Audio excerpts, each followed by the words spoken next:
የአሜሪካ የኢነርጂ ልብ ተብላ በምትጠራው ቴክሳስ ግዛት እጅግ አሰቃቂና መላውን ዓለም ያስደነገጠ ግዙፍ ፍንዳታ ተከስቷል። በአርተር ወደብ የሚገኘውና በኃያሉ ቫሌሮ ኢነርጂ ኮርፖሬሽን የሚተዳደረው ግዙፍ የነዳጅ ማጣሪያ በድንገት በደረሰበት ከፍተኛ ፍንዳታ ወደ እሳትና ጭስ መጋየት ተቀይሯል። ፍንዳታው ምን ያህል ኃይለኛ ነበር ቢባል በአካባቢው የሚገኙ የሰላማዊ ዜጎችን መኖሪያ ቤቶችና ተሽከርካሪዎችን እንደ መሬት መንቀጥቀጥ ያናወጠ ሲሆን ከማጣሪያው የወጣው ጥቁር ጭስ ደግሞ የከተማዋን ሰማይ ሙሉ በሙሉ ጋርዶታል። ይህ ክስተት አሜሪካ ከኢራን ጋር በገባችበት እሳታማ ጦርነት ምክንያት የዓለም የነዳጅ ገበያ ክፉኛ በናረበትና አቅርቦቱ በስጋት ላይ በወደቀበት በዚህ እጅግ አስቸጋሪ ወቅት መከሰቱ ጉዳዩን ከአንድ ተራ የኢንዱስትሪ አደጋ በላይ አድርጎታል። የዚህ ታሪካዊ የነዳጅ ማጣሪያ ፍንዳታ ዝርዝር መረጃዎች እንደሚያሳዩት ክስተቱ የተፈጠረው ሰኞ ከሰዓት በኋላ ሲሆን በአርተር ወደ ምዕራባዊ ክፍል የሚገኙ ነዋሪዎች ከፍተኛ የሆነ የቦምብ ድምፅ የመሰለ ድምፅ ሰምተዋል። የጄፈርሰን ካውንቲ ሸሪፍ ዜና ስቴፈንሲ እንደገለጹት ፍንዳታው የተከሰተው በማጣሪያ ውስጥ በሚገኝ አንድ የኢንዱስትሪ ማሞቂያ ላይ በደረሰ ብልሽት ሳይሆን እንዳልቀረ ቢገመትም በቦታው ያለው ሁኔታ ግን እጅግ ዘግናኝ ነበር። ከማጣሪያው የሚወጣው እጅግ ጥቅጥቅ ያለ ጥቁር ጭስ እስከ ግሮቭ ከተማ ድረስ የታየ ሲሆን ነዋሪዎችም የበሰበሰ እንቁላል የሚመስል የሰልፈር ሽታ አካባቢውን ማወዱን ለመገናኛ ብዙሃን ተናግረዋል።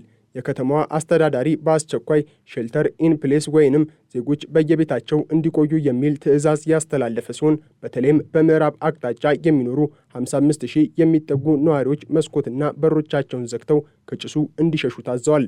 ስለ ቫሌሮ አርተር ወደብ የነዳጅ ማጣሪያ ታሪክና አቅም ስንመለከት ይህ ተቋም ለአሜሪካ ምጣኔ ሀብት ያለው ፋይዳ በቀላሉ የሚታይ አይደለም። ማጣሪያው በቴክሳስ የባህር ዳርቻና በቴክሳስ ሉዚያና ድንበር አቅራቢያ የሚገኝ ሲሆን በአሁኑ ወቅት 770 ያህል ሰራተኞችን ያስተዳድራል። የግዙፍ ተቋም በየቀኑ ከ435,000 በርሜል በላይ ድፍድፍ ነዳጅን ወደ ጋዞሊን፣ ዲዝልና ለአውሮፕላን የሚሆን ነዳጅ የመቀየር አቅም አለው። ይህም ማለት ይህ ማጣሪያ በአሜሪካ ውስጥ ካሉ ዋነኛ የነዳጅ አቅራቢዎች አንዱ ነው።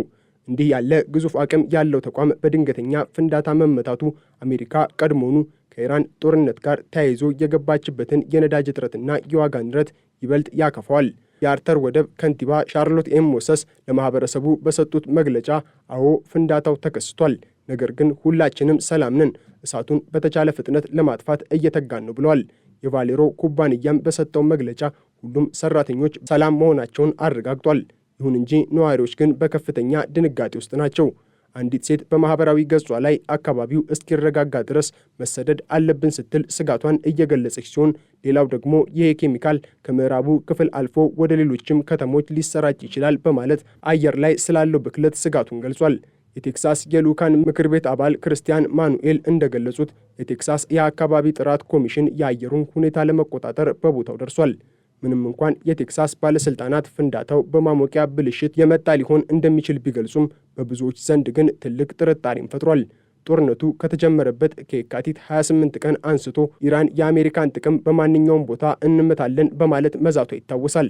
የኢራን ወታደራዊ እዝ 1 ሊትር ነዳጅ እንኳን ለጠላቶቻችን እንዳይደርስ እናደርጋለን ብሎ በተናገረ ማግስት በአሜሪካ ምድር የሚገኝ እንዲህ ያለ ግዙፍ የነዳጅ ማጣሪያ መጋየቱ ከጀርባው የኢራን የሳይበር ጥቃት ወይንም በሚስጥር የተላኩ የሽብር ቡድኖች እጅ ሊኖርበት ይችላል የሚሉ መላምቶች እየተሰነዘሩ ነው።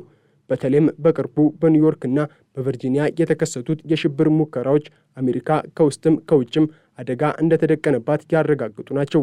የኢራን አብዮታዊ ዘብ የነዳጅ ዋጋ $200 እንዲገባ እናደርጋለን ማለቱ አሜሪካ ውስጥ ያሉ ማጣሪያዎችን ኢላማ ሊያደርጉ እንደሚችሉ ፍንጭ ሰጥቶ ነበር።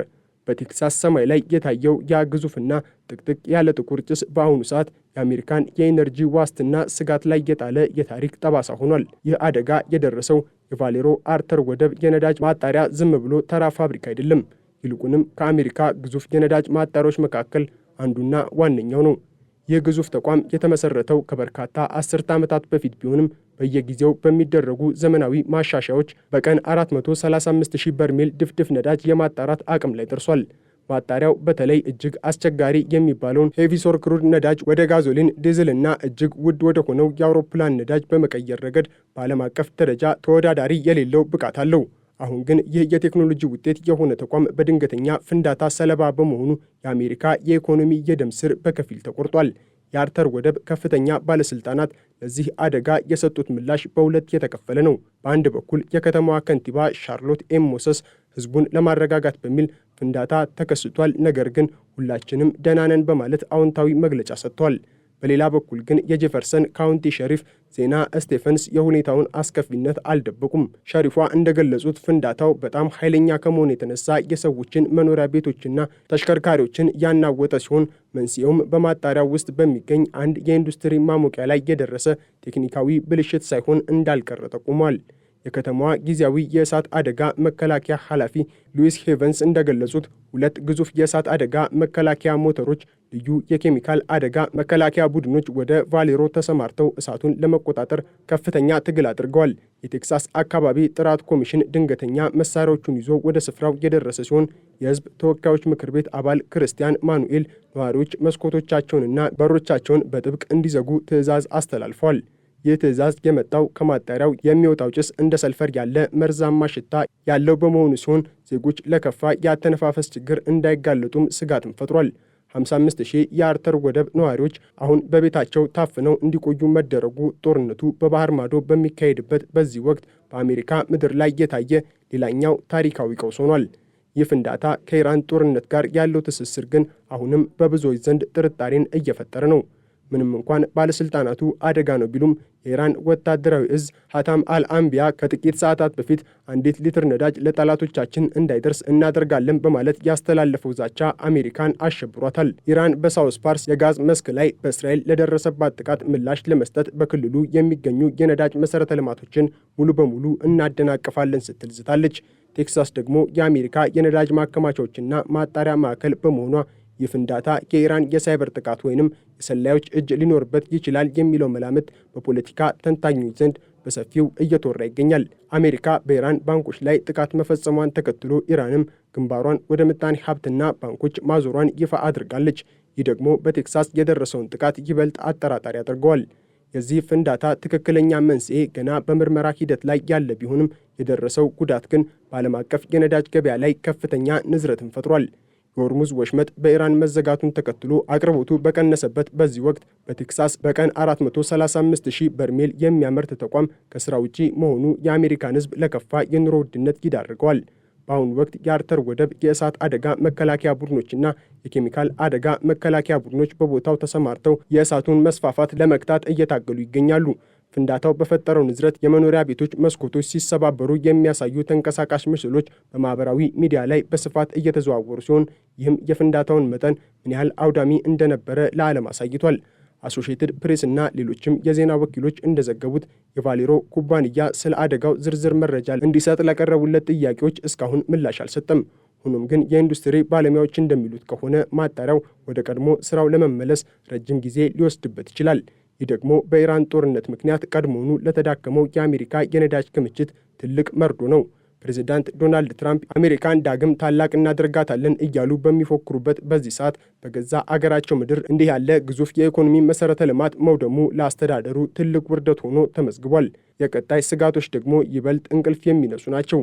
የመጀመሪያው ትልቅ ስጋት የነዳጅ ዋጋ መናር ነው። ጦርነቱ ከተጀመረበት ቀን አንስቶ በነዳጅ ገበያው ላይ የታየው አለመረጋጋት አሁን በቴክሳስ በቀን 435,000 በርሜል የሚያመርት ተቋም ከስራ ውጪ መሆኑ የነዳጅ ዋጋው $200 እንዲገባ መንገድ የሚከፍት ነው። ሁለተኛው ስጋት የአውሮፕላን ነዳጅ እጥረት ነው።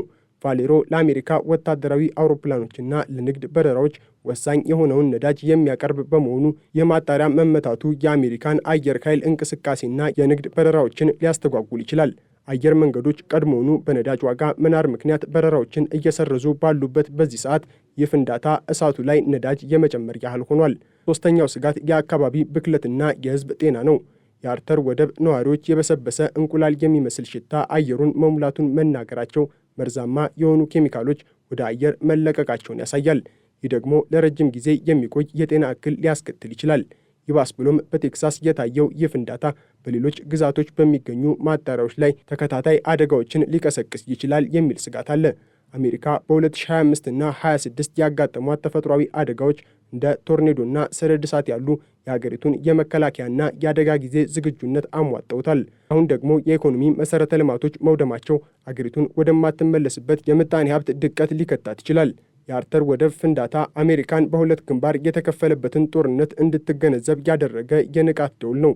በአንድ በኩል ከኢራን ጋር የሚደረግ ወታደራዊ ፍልሚያ፣ በሌላ በኩል ደግሞ በቤት ውስጥ የሚከሰት የኢንዱስትሪና የተፈጥሮ ውድመት አገሪቱን ለከፋ ፈተና አዳርጓታል። ትራምፕ ኢራን በጣም ለመደራደር ትፈልጋለች ቢሉም የኢራን አብዮታዊ ዘብ ግን ተባረሃል በሚል ፌዝ ዲፕሎማሲውን ውድቅ አድርጎታል። ዛሬ በቴክሳስ የሚነደው እሳት የአሜሪካን ኃላፊነት የሚፈታተንና የዓለምን የወደፊት ዕጣ ፈንታ የሚወስን ታሪካዊ ክስተት ሆኖ ተመዝግቧል። ዓለም አሁን በትልቁ የምትጠባበቀው የቫሌሮ ማጣሪያ መቼ ወደ ሥራ ይመለሳል የሚለውን ሳይሆን ቀጣዩ የኢኮኖሚ ቦምብ የትኛው ከተማ ላይ ይፈነዳል የሚለውን ነው። ጦርነቱ ይቀጥላል፣ ውድመቱም እንዲሁ። አሜሪካ ግን ዛሬም በጭስና በእሳት ተከባ ትገኛለች። ይህ በእንዲህ እንዳለ ሮይተርስ በአሜሪካና እስራኤል ጥምረት በኢራን ላይ የተፈጸመውን ጥቃት ውሳኔ መነሻ ይፋ አድርጓል። ጠቅላይ ሚኒስትር ቤንያሚን ኔታንያሁ ከዶናልድ ትራምፕ ጋር ባደረጉት ንግግር ወሳኝ በሆኑ የደህንነት መረጃዎችና ጥቃቱን ለመፈጸም በነበረው ጠባብ የጊዜ ዕድል ዙሪያ የነበራቸውን ከፍተኛ ሚና ዘገባው በዝርዝር ያሳያል። ጥቃቱ ከመጀመሩ 48 ሰዓታት ባነሰ ጊዜ ውስጥ ኔታንያሁ ለትራምፕ በስልክ ጥሪ የምርጫ ቅስቀሳ ወቅት ውድቅ አድርገውት የነበረውን ወታደራዊ እርምጃ አስፈላጊነት አስረድተዋል። እንደ የደህንነት መረጃዎች ከሆነ የኢራኑ መንፈሳዊ መሪ አያቶላ አሊ ካሚኒ በቴህራን በሚገኘው ግቢያቸው ውስጥ ከቅርብ አማካሪዎቻቸው ጋር ሊገናኙ መርሃ ግብር ተይዞ ነበር። ይህም የአገሪቱን አመራር በአንድ ጊዜ የመቅጨት ዕድልም ፈጥሯል። ይሁን እንጂ ስብሰባው ወደ ቅዳሜ ጠዋት መገፋቱ ጥቃቱን ለመፈጸም ያለውን ጊዜ አጣቦት ነበር። ለዓመታት እንዲህ አይነት እርምጃ ሲሞክሩ የነበሩት ኔታንያሁ ካሚኒን ለማስወገድ ከዚህ የተሻለ ዕድል ላይገኝ እንደሚችል አሳስበዋል። በተጨማሪም እንደ አውሮፓውያን አቆጣጠር በ2024 በትራምፕ ላይ የተሞከረውን የግድያ ሴራ እንደ ምክንያት አቅርበዋል። ትራምፕ ምንም እንኳን ቀደም ብለው በፖሊሲ ደረጃ ወታደራዊ እርምጃን ቢቀበሉም ጊዜውንና የአሜሪካን ተሳትፎ መጠን ግን አልወሰኑም ነበር። ይህ የኔታንያሁ ንግግር እንደ ማነቃቂያ ሆኖ በማገልገሉ ትራምፕ በአውሮፓውያኑ የካቲት 21 ቀን ኤፒክ ፊውሪ የተሰኘ ዘመቻ እንዲጀመር የመጨረሻውን ትዕዛዝ ሰጥቷል።